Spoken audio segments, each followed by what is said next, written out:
The EU's workforce crisis explained.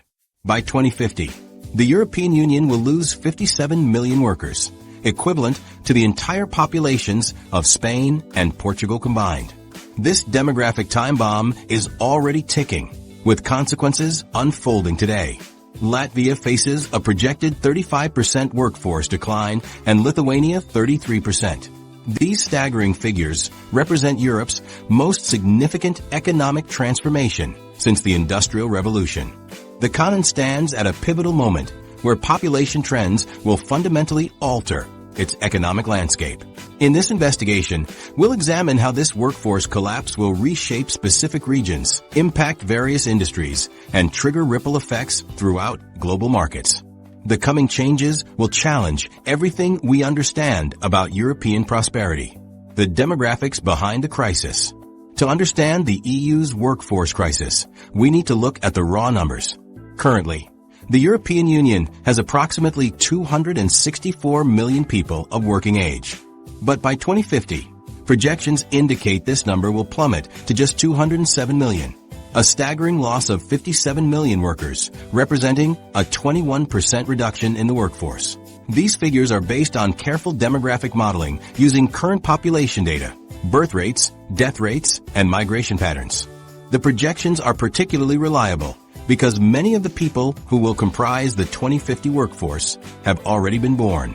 We can count them today.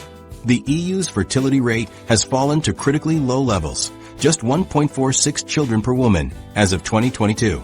Demographers consider 2.1 the replacement rate needed to maintain a stable population, meaning current rates are about 30% below what's necessary to prevent decline. Think of it like a bank account where withdrawals consistently exceed deposits. Eventually, the balance must fall. Birth rates across the EU have been declining for decades, with a 21% drop since 2002 alone. In practical terms, each new generation is significantly smaller than the one before it. When these smaller generations reach working age, they create a workforce gap that cannot be filled internally. Meanwhile, Europeans are living longer than ever before.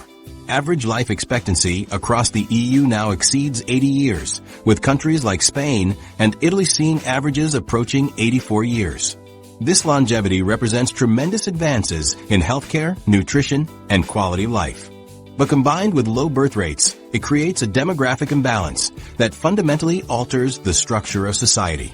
The traditional population pyramid, wide at the bottom with young people and narrowing toward the top with elderly citizens, is inverting. Imagine a spinning top that's flipping over.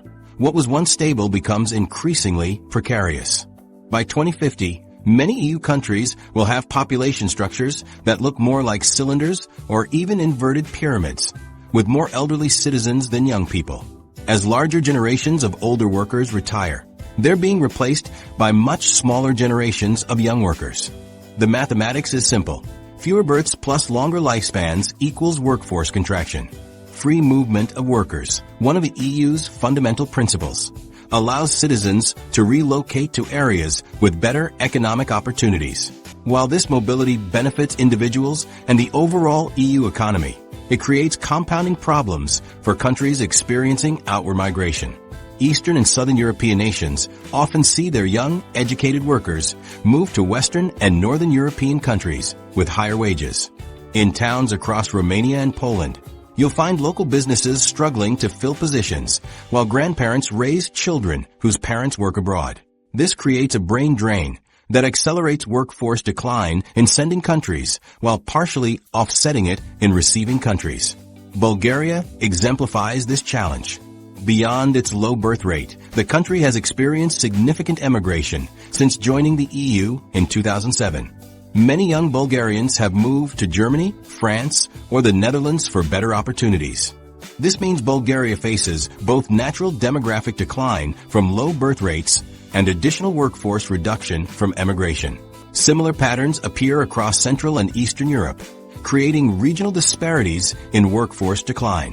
While all EU countries will experience some level of workforce reduction, the impact will be far from uniform. Age distribution changes are particularly evident in the working age population, traditionally defined as ages 15 to 64. This group is shrinking as a percentage of the total population, while the 65-plus age group expands rapidly. By 2050, many EU countries will have more citizens over 65 than under 15, a situation unprecedented in human history outside of wartime population losses. The old age dependency ratio, measuring how many elderly citizens depend on each working age person, is expected to reach critical levels. Currently, the EU has about 3 working age people for each person over 65. By 2050, this ratio will approach 2 to 1, placing enormous pressure on social systems and the economy. These demographic changes will impact every aspect of European society, from economic growth and tax revenues to pension systems and healthcare. The labor market will transform as employers compete for a shrinking pool of workers. Housing markets may shift as population distributions change. Public services will need to adapt to serve an older population with different needs. What's particularly concerning is that this demographic shift isn't evenly distributed across EU member states. Latvia, Lithuania, and Bulgaria are projected to lose over 30% of their working age populations by 2050. Greece, Portugal, and Croatia face reductions exceeding 25%. Even Germany is expected to see its workforce shrink by nearly 15%. In some countries, the shift is already visible. Visit small towns in Spain or Italy and you'll find closed schools, vacant homes, and cafes where elderly residents gather while young people are notably absent. Rural areas across Eastern and Southern Europe display abandoned schools, struggling businesses, and communities disproportionately populated by older residents. Young people have migrated either to urban centers or to other EU nations entirely, leaving behind aging communities struggling to maintain economic viability. Urban areas aren't immune either. Many European cities are already experiencing housing market changes, shifts in consumer demand, and labor shortages in specific sectors due to demographic transition. Healthcare facilities face increasing demand from an aging population, while struggling to recruit sufficient staff. Some might question whether immigration from outside the EU could offset this demographic decline. While immigration plays a role in Europe's demographic future, current rates fall far short of what would be needed to fully compensate for the projected workforce reduction. To completely offset the anticipated 57 million worker decline would require immigration levels significantly higher than what has historically been politically acceptable in most EU member states. Multiple overlapping factors are creating this demographic shift. Declining birth rates reflect changing social values, increased educational and career opportunities for women, housing affordability challenges, and economic uncertainty. Longer lifespans result from medical advances and improved living standards. Migration patterns follow economic opportunities and quality of life considerations. The hardest hit, Latvia's workforce collapse. Migration patterns following economic opportunities have created a perfect storm in Latvia. This small Baltic nation has watched its young workers steadily depart for Western Europe since joining the EU, contributing to what will become the most dramatic workforce reduction in the European Union.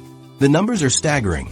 Latvia is projected to lose over 1/3 of its working age population by 2050, the most severe decline among all EU member states. Latvia's population has been consistently shrinking since 2003, with official statistics revealing an 18% decrease between January 2003 and January 2023, one of the largest relative population declines within the EU. This demographic shift began accelerating after Latvia joined the European Union in 2004, when citizens suddenly gained access to labor markets in wealthier Western European nations, offering substantially higher wages. In the small town of Valmiera, this exodus is painfully visible. Once a thriving regional center with bustling shops and restaurants, the main street now features multiple vacant storefronts. Local business owner Maya Kalnins has watched her customer base dwindle year after year. First my neighbors left, then their children. Now I struggle to find employees for my cafe, she explains. Young people simply don't see a future here anymore. What makes Latvia's situation particularly alarming is the convergence of multiple demographic factors. The country faces a triple threat: significant emigration, an aging population, and declining birth rates. This combination has created a labor market that is increasingly constrained, with fewer young people entering the workforce each year, while the number of retirees steadily grows. This outflow created a brain drain, where the most productive members of society, often those with higher education and specialized skills, leave for better opportunities elsewhere. For a small country like Latvia, with a population of less than 2 million, this loss of human capital has profound implications for future economic development and innovation. The constraints in Latvia's labor market are further complicated by geographic mismatches between where people live and where jobs are located. Job vacancies are heavily concentrated in the capital city of Riga, while regional areas often have higher unemployment rates. This spatial mismatch is exacerbated by inadequate transportation infrastructure and a shortage of affordable housing in Riga, creating barriers that prevent regional workers from accessing employment opportunities in the capital. With each passing year, the pool of new labor market entrants shrinks while the number of retirees grows. This shift places increasing pressure on social security systems, healthcare services, and pension funds, creating fiscal challenges for the government. Family structures contribute to these pressures as well. Latvia has the highest crude divorce rate in the EU, with 2.9 divorces per 1,000 persons recorded in 2022, potentially influencing family formation and stability, which can affect birth rates and population growth. The Latvian government is responding to this demographic crisis with a series of labor tax reforms designed to stimulate economic activity and increase employment growth. These reforms target approximately 95% of the working population by boosting net incomes, especially for those earning up to 2,500 euros per month. One key element is a restructuring of the personal income tax rate, unified at 25.5% for incomes up to 105,300 euros. The government is also incrementally raising the minimum wage from 700 euros to 860 euros by 2028, hoping this gradual increase will help retain workers who might otherwise seek higher wages abroad. Additionally, they've introduced a fixed non-taxable minimum income that will eventually reach 80% of the minimum wage, effectively increasing take-home pay for lower-income workers. These policy interventions reflect the urgency of Latvia's situation. By making it more financially attractive to work in Latvia, policymakers hope to retain existing workers and potentially attract some of the diaspora back home. The International Monetary Fund has taken note of Latvia's situation as well. In its 2024 Article 4 consultation report, the IMF emphasized the need for structural policies to enhance productivity and resilience. Their recommendations focus on promoting training and labor mobility in priority sectors like green transition, digitalization, and healthcare. The IMF also suggests considering measures to adopt technology, including artificial intelligence, and strengthening migration processes to address labor shortages. Gender inequality is another area with potential for improvement. By increasing labor force participation for women between 25 and 44 years of age, Latvia could tap into an underutilized segment of its population and partially offset the effects of its broader demographic decline. The IMF also recommends reducing employment protection regulations that might be hindering labor market flexibility. Latvia's experience illustrates how quickly demographic change can transform a nation's economic outlook. The projected 35% reduction in working-age population by 2050 represents an existential threat to Latvia's economic model and potentially its viability as an independent nation. What makes this situation particularly challenging is that demographic changes unfold slowly but have tremendous momentum once established. Even if Latvia were to dramatically increase its birth rate tomorrow, it would take decades before those new citizens enter the workforce in significant numbers. Latvia's situation raises profound questions about the future of smaller EU nations facing severe demographic decline. Can targeted economic policies like tax reforms and wage increases truly counteract the powerful pull of wealthier Western European economies? Is there a point at which a country's workforce becomes too small to sustain essential services and economic functions? What happens to national identity and culture when a substantial portion of the population lives and works abroad? The Latvian government faces difficult policy choices with no easy solutions. The tax reforms and minimum wage increases represent important steps, but they may be insufficient given the scale of the demographic challenge. More radical approaches might be necessary, including aggressive immigration policies, substantial investments in automation and productivity enhancement, or unique incentives to attract and retain workers.